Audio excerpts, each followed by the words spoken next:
How to replace a rear tail light. This is the driver's side for a Lincoln MKZ. This will also work with Lincoln Zephyr. First, what you'd like to do is pull the carpeting up. There's where your spare tire's at. You could lift it up and there would be two clips on the bottom. You could pull those out. Well, what I find is easiest is taking the carpet completely out, so you don't have to fiddle around with that. Then you can lift up on the clip, pull it out. You could lay it to the side. I laid mine on the spare tire.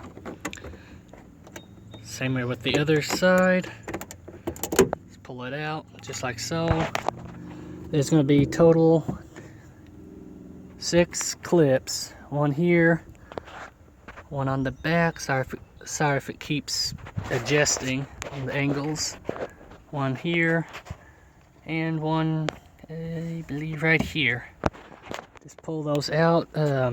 You could use a little, what they call a dual panel remover. Let's get like right underneath of it if you can.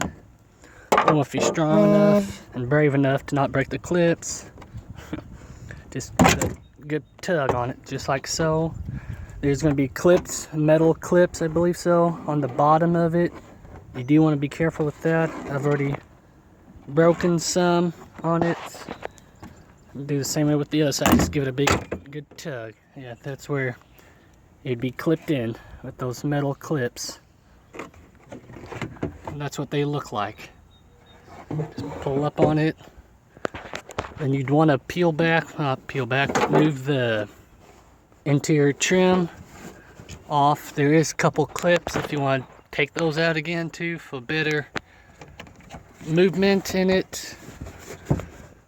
And that's how you access the back of the tail light. There's going to be a total of 3, I believe, 10mm bolts. One here, and one right here.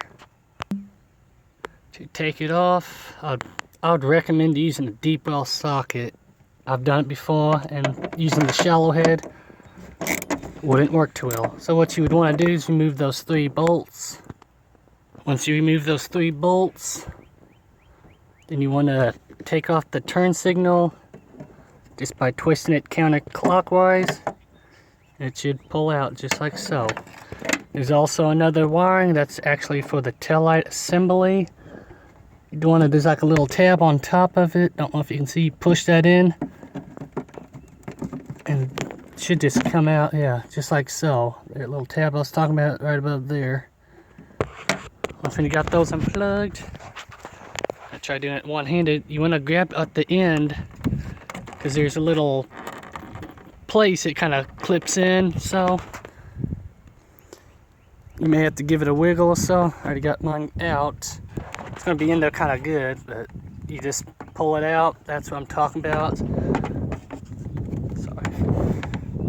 It just kind of slides right into there to hold it. And that's how you take the back tail light out. To put it back on, just basically vice versa. Make sure you got the piece lined up at the groove area. Just like so. Then you want to give it a good push. Tell you possibly, I don't know if it's supposed to click. Once when you got it in there, you want to take your bolts and just screw it in.